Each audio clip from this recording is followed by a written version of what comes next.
Hotovo. Už máme plný bříško. Jo. Tak jo. Máš tam čajíček ještě?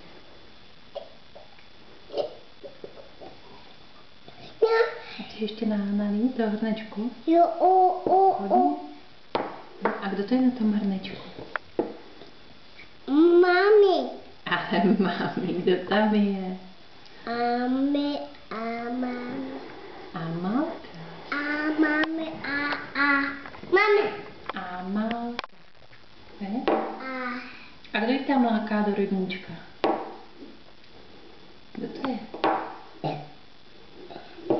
Ten to není, viď? Co?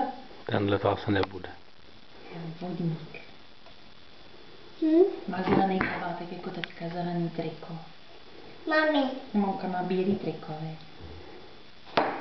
A tačka a vodník mají zelený.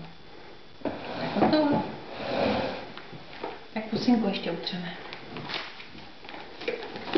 A?